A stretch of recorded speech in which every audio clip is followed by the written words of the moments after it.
plus grand navire de croisière du monde, et lui et son équipe Inter Miami soumis par des amis créés, un nouveau sponsor pour l'équipement de l'équipe.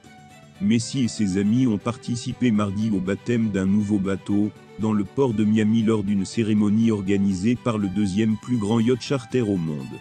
Avant de continuer, prends le temps de souscrire, et appuyer sur la touche de notification pour les futures vidéos.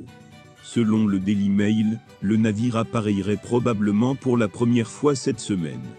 Avec ses 1198 pieds de long, c'est le plus long navire de croisière au monde. Toutefois, la construction de 20 plateformes pesant 250-800 tonnes et transportant 700-600 personnes coûtera 2 milliards de dollars.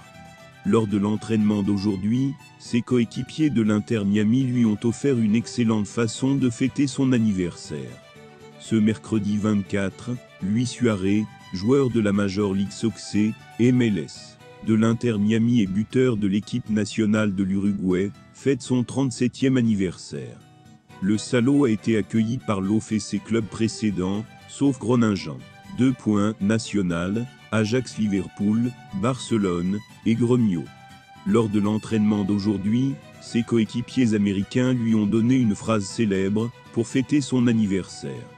Lionel Messi l'a battu d'un court coup de pied, la dernière fois dans le tunnel. Suarez a déclaré: depuis quand as-tu commencé à le frapper dans le couloir, imbécile.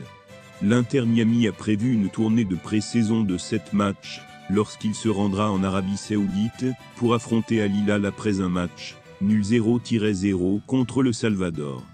Cependant, le match de Cristiano Ronaldo contre Al Nassr a été abandonné suite à la blessure du joueur portugais. Ils se rendront à Hong Kong pour affronter des joueurs locaux avant d'affronter Kobe à Tokyo. La saison précédente se termine à Fort Lauderdale, Floride. L'Inter Miami de Lionel Messi a pris sa retraite et a perdu 2 matchs de pré-saison. Jouer avec Lionel Messi est un luxe que peu de gens peuvent se permettre. L'un d'eux était le Colombien Emerson Rodriguez, qui était à l'époque membre des Millionnaires. Le natif de Buenaventura a signé avec l'Inter Miami en 2022, mais a été prêté à Santos Laguna de Mexico en 2023. Revenons maintenant à l'équipe américaine, et vous rencontrerez Lionel Messi, Sergio Busquets, Jordi Alba et Luis Suarez, les principaux joueurs de l'équipe dirigée par l'Argentin Gerardo El Tata Martino.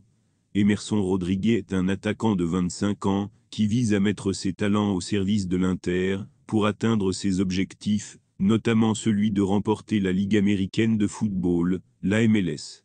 Cependant, tout dit que la cafetière reviendra à Santos Laguna, mais pour l'instant personne ne profite de l'occasion pour partager avec son idole lors des expériences précédentes. Peu de Colombiens ont partagé une équipe avec Lionel Messi. À l'époque, les défenseurs Jason Murillo et Yerry Mina partageaient la star argentine à Barcelone. Merci d'avoir regardé cette vidéo.